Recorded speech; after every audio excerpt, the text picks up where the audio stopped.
I'm standing before you, I can brag that Nigeria is not borrowing, it's dying from local bank.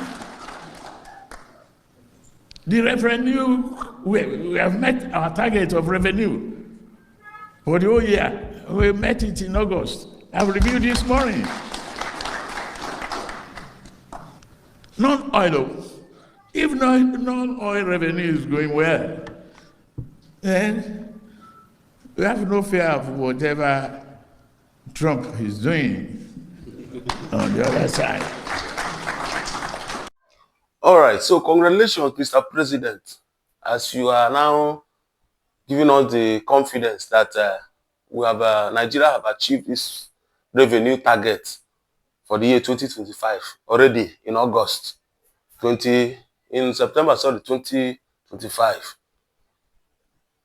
But Mr. President, we hope that it's not going to be audio money as usual. We hope this money is not going to end up where it has always ended up. Because this is just like a father who is bragging to his children that finally he is now wealthy. But unfortunately, yeah, he's not reflecting in their dishes. He's not reflecting in their housing. He's not reflecting in their school fees. He's not reflecting in their health care. So, to fellow Nigerians, it's not yet Uhuru. Because we know say money na water. So, until the money flows, until when the dividends of democracy, when it trickles down to the common man, that's when we can beat our chest and say that this money is there. For now, this money is still audio. We know we have not yet pointed to anything. And something striking in that remark, he said most of this money came from non-oil revenue. That is to say, most of this revenue, we are extracted from already suffering Nigerians. These people don't send anybody, or they don't send your papa. Like, so oil is not really the main source of this revenue. It is non-oil sector, which primarily came from suffering Nigerians. So it now leads to what Peter Obi tweeted yesterday. When will the poor truly breathe, Mr. President? Now you talk, say, let the poor breathe. When is the poor going to breathe? Because we already know that by February next year, the new income tax will be activated. That is to say, for every Nigerian who earns above 800, if anything more than 800,000 touches your bank account or more, that money must be taxed. And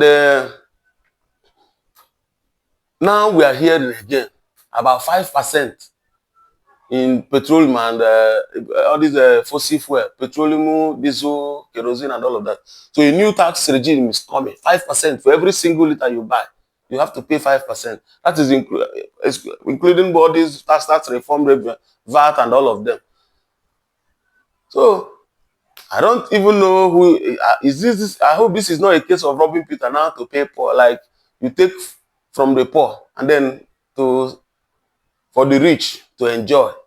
The thing is scary, because this whole thing is all about taxing the people, removing money away from the hands of common Nigerians. I wonder when this 5% tax fuel revenue will kick in.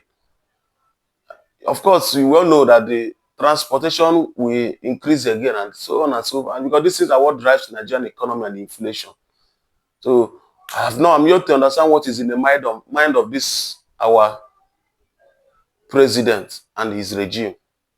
But then, nonetheless, we just pray because for the APC and the apologists who might be rejoicing. This thing is just like maybe your brother suddenly travels abroad and you are rejoicing. Of course, you will be happy with him for traveling. But if you have it at the back of your mind that is to chop the money, it is 50-50 that your family life will improve. So it's not yet to Uhuru. It's not yet time to jubilate that Nigeria is meeting its target revenue. Fine and good. But then we expect to see the dividends of this democracy. We expect to see these things trickle down to the life of an average Nigerian.